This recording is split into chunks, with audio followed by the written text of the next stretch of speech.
বুজাবুজি কৰি বিজেপিক এৰি দিছে। এই কথাটো আমি ছ'চিয়েল মিডিয়াৰ জৰিয়তে আমি জানিব পাৰিছোঁ, কিন্তু কথাটো সত্য নে অসত্য আমি এতিয়ালৈ গম পোৱা নাই। কিন্তু আজি আমাৰ ইয়াত কাৰ্যনিৰ্বাহক সভা হৈছে। এই কাৰ্যনিৰ্বাহক সভাত ইতিমধ্যে আমাৰ সিদ্ধান্ত গ্ৰহণ কৰা হৈছে, টংলা সমষ্টিত আমি কোনো কাৰণত আমি বিজেপিক এৰি নিম। গতিকে আমি সন্মানীয় হাগ্ৰাবা মহিলা ডাঙৰীয়া, আমাৰ BPC চিফ, আমাৰ দলৰ সন্মানীয় সভাপতি, তেখেতক আমি আজি অনুৰোধ জনাব বিচাৰিছোঁ, আমাৰ এই টংলা সমষ্টিটো যাতে কোনো কাৰণত মিত্ৰ দলক ইয়াত এৰি নিয়ে। আৰু NDA হিচাপে আমাৰ সন্মানীয় মুখ্যমন্ত্ৰী ডাঙৰীয়াকো মই অনুৰোধ জনাব বিচাৰিছোঁ, সন্মানীয় BJP সভাপতি ডাঙৰীয়াকো অনুৰোধ জনাইছোঁ, এই NDA হিচাপে তেওঁলোকে আমাক সহায় কৰক, BPF-ক এই টংলা সমষ্টিত সহায় কৰক। গতিকে আমি এইখিনি কথা আমি আজিৰ এই সভাৰ জৰিয়তে আপোনালোকক অনুৰোধ জনাইছোঁ। কিয় সিদ্ধান্ত হ'ব আমাৰ এইটো মুদৈপুৰী ব্লক, ইয়াৰ পিছত আমাৰ খালিংগড় ব্লকো আছে। আমি গোটেইখিনি মিলি আলোচনা কৰি পৰৱৰ্তী সময়ত আমি আকৌ সিদ্ধান্ত ল'বৰ কাৰণে আমি আগবাঢ়িম। তুমি কি হয়, আমি BPF দলৰ পাৰ্টি কৰ্মকৰ্তা হিচাপে আমি একচুৱেলি টংলা সমষ্টিটোত আৰু এই 3টা আসন দখল কৰা আৰু বৰ্তমান সময়তো এক্সিষ্টিং বিধায়ক আছে।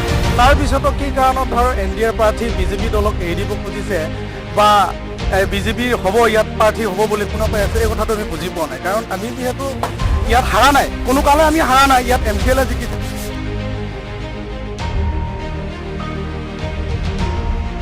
এই সমষ্টিটো কি কাৰণত তেওঁলোকে এৰি দিব খুজিছে, আমি সেই কথাটো সাধাৰণ কৰ্মী হিচাপে মানি ল'ব পৰা নাই। গতিকে সেইকাৰণে আজি আপোনালোকৰ সংবাদ মাধ্যমৰ জৰিয়তে আমি আহ্বান জনাইছোঁ বা অনুৰোধ জনাইছোঁ তেখেতক, হাগ্ৰাবা মহিলা ডাঙৰীয়াক, টংলা সমষ্টিত অন্ততঃ যে আমি যুঁজ দিবৰ কাৰণে যিহেতু এক্সিষ্টিং এগৰাকী বিধায়ক আছে, যে মানে আমি আজি ইয়াত মানে বিক্ষোভ প্ৰকাশ কৰিছোঁ বা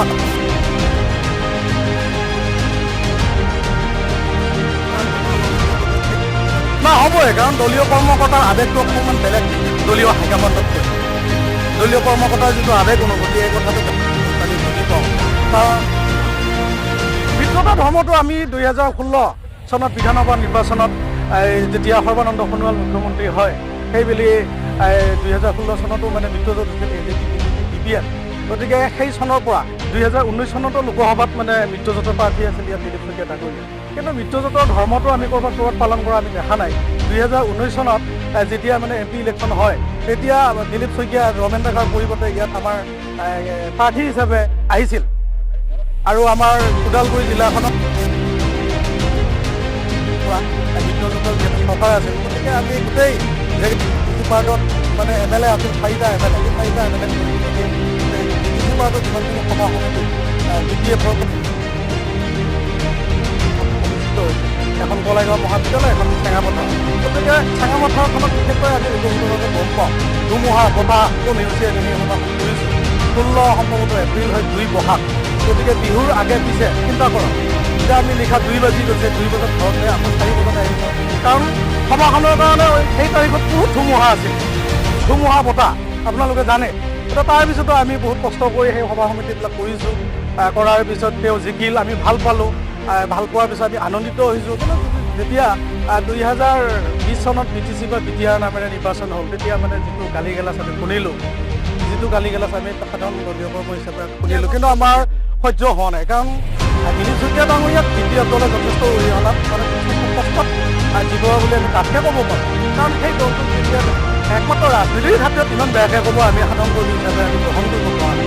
কাৰণ কুকুৰ, শিয়াল, নেউল কুকুৰ মেকুৰীকে ভিতৰ কৰি এই শব্দৰে যেতিয়া গালি পাৰোঁ আমাৰ গছত বা দলক, তেতিয়া আমি কেনেকৈ গ্ৰহণ কৰিম? আৰু নিৰ্যাতন ধৰ্ম পালন কৰা নাই, সেই কথাটো ধৰ্ম পালন কৰা দল নহয় বুলি আমি বা আমি এটা আমিতো আশা দেখা নাই, ৰাষ্ট্ৰীয় দলকে আমি আশা দেখা নাই। ইয়াতে বঙাইগাঁও বা টঙলা যিহেতু বৰ্তমান হৈছে, আমি যেতিয়াৰ পৰাই ধৰ ইলেকশ্যনবিলাক আমি জানি আছোঁ, আজিৰ পৰা 30-40 বছৰ ধৰি বা 25 বছৰ ধৰি যিমানকেইটা MLA হৈছে চব আঞ্চলিক দলৰ পৰা হৈছে। ইয়াত ৰাষ্ট্ৰীয় দলেও প্ৰতিনিধিত্ব কৰিছে, কিন্তু আমি ৰাষ্ট্ৰীয় দলক ইয়াতে ভোট দিয়া আমি বা ৰাষ্ট্ৰীয় দলৰ প্ৰতিনিধি হিচাপে দেখিবলৈ পোৱা নাই। কাৰণ যিহেতু BPF দলে 15টা বছৰ 3টা বছৰ ইয়াত বিধায়ক হিচাপে পাবলৈ সক্ষম হৈছে। আৰু ইয়াৰ আগতো আঞ্চলিক দল কোনোবা নিদিলেও এনেকুৱাহে জিকি আছে। গতিকে দখল থকা সমষ্টি এটাত মই ভাবোঁ NDAৰ প্ৰাৰ্থীয়ে হওক, ক'ব লগা নাই, BPF দলৰ কেণ্ডিডেট ইয়াত হ'ব লাগে।